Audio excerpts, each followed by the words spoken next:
صحیح مسلم کی روایت ہے، نبی اکرم صلی اللہ علیہ وسلم نے فرمایا، صدقہ مال میں کمی نہیں کرتا اور معاف کر دینے سے اللہ تعالیٰ بندے کی عزت میں اضافہ ہی فرماتے ہیں،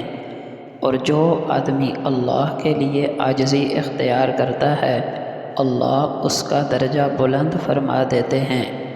بخاری شریف میں ابو ہریرہ رضی اللہ عنہ کی روایت ہے، ایک شخص نبی اکرم صلی اللہ علیہ وسلم کے پاس آیا اور عرض کیا، یا رسول اللہ، کون سا صدقہ اجر و ثواب کے لحاظ سے زیادہ بڑا ہے؟ آپ نے جواب دیا، جب تو صدقہ کرے اس حالت میں کہ تو صحت مند اور تندرست ہو، مال کی لالچ رکھتا ہو اور مال خرچ کرنے کی صورت میں فقر سے ڈرتا بھی ہو اور مالداری کی امید بھی رکھتا ہو، یعنی اس وقت کا صدقہ سب سے افضل ہے۔ اور صدقہ کرنے میں اتنی تاخیر نہ کرو کہ جان ہلک تک آ جائے اور اس وقت تم کہنے لگو کہ اتنا مال فلاں کے لیے اور اتنا مال فلاں کے لیے، حالانکہ اب تو وہ مال فلاں کا ہو ہی چکا، یعنی وراثت کی وجہ سے۔ صحیح مسلم میں ابو ہریرہ رضی اللہ عنہ فرماتے ہیں کہ نبی اکرم صلی اللہ علیہ وسلم نے فرمایا، جس نے حلال پاکیزہ کمائی میں سے ایک کھجور کے برابر صدقہ کیا، اور سن لو کہ اللہ صرف حلال کمائی کے صدقے کو ہی قبول فرماتا ہے، تو اللہ پاک اس کے صدقے کو اپنے دائیں ہاتھ میں لیتے ہیں اور اس کو خیرات کرنے والے کے لیے پالتے رہتے ہیں، جس طرح تم میں سے کوئی اپنے بچھڑے کو پالتا ہے،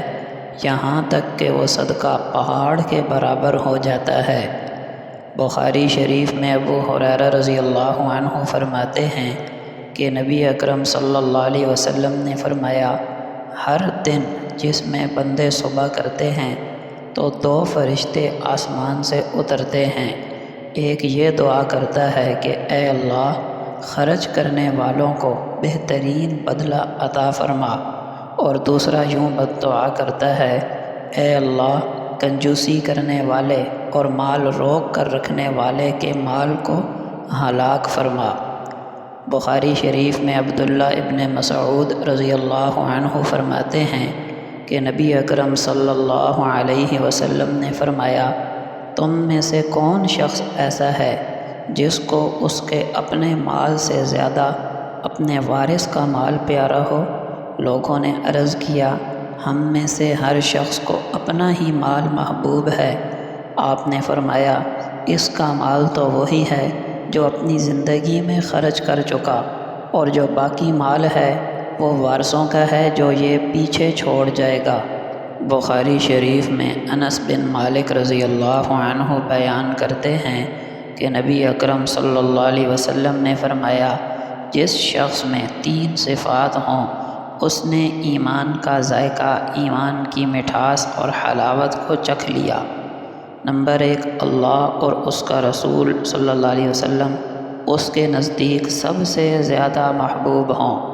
نمبر 2، کسی بندے سے محبت کرے تو صرف اللہ کے لیے کرے۔ اور نمبر 3، دوبارہ کفر کی طرف لوٹنا